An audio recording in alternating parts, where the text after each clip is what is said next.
নমস্কার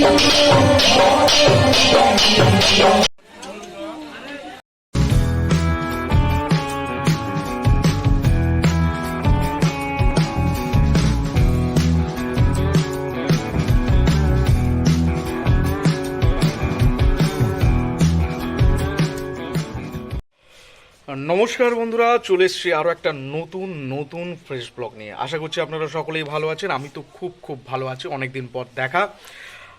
সকলেই ভালো থাকবেন এই আশা নিয়েই, এই ভাবনা চিন্তা নিয়ে আরও একটা নতুন ব্লগ শুরু করছি।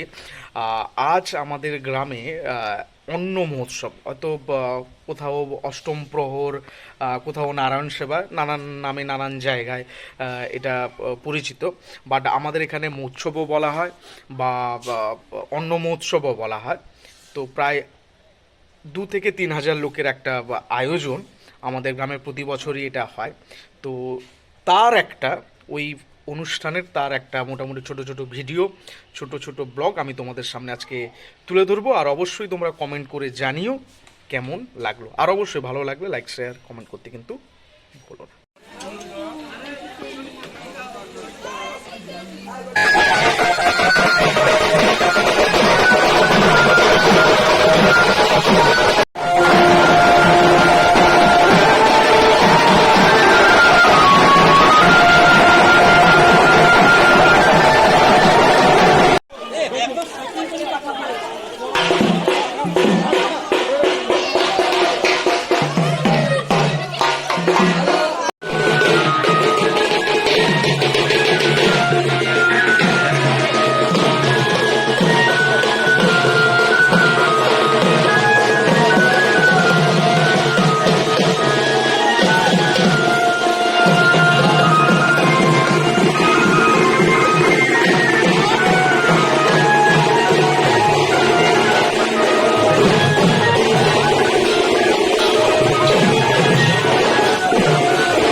স্বাভাবিক করতে পারে, তোমার ভয় থাকবে না মনে যদি তুমি একজনকে ভরসা করতে পারো, সে হচ্ছে হরিনাম।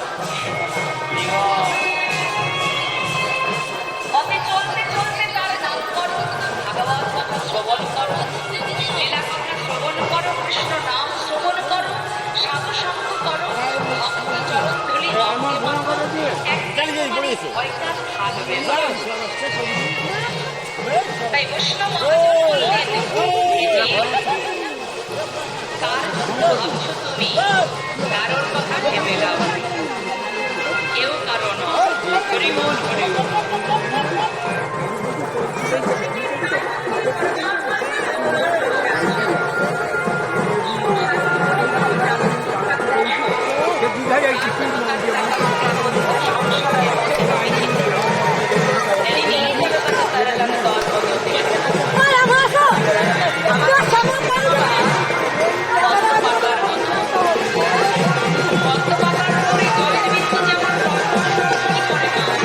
আমাদের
এবার ঠাকুরের কাছে যে ভোগগুলো লেগেছিল সেগুলো তোমাদেরকে একটু চটপট দেখিয়ে দিই। রাতসারা যে আনাজগুলো কাটা হয়েছিল তা দিয়ে যে তরি তরকারিগুলো রান্না হয়েছে এগুলো দেখো। ওদিকে ডাল গড়ানো হচ্ছে, ভাত আগেই দেখালাম।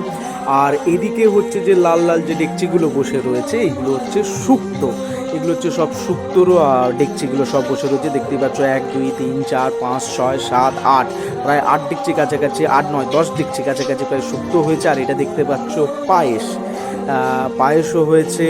এছাড়া এদিকে রয়েছে ঘন্ট, যেটা কুমড়োর তরকারিও অনেকে আমরা বলে থাকি। তো কুমড়োর তরকারিও নাকি ঠাকুরের খুব ফেভারিট, মহাপ্রভুর খুব ফেভারিট রান্না।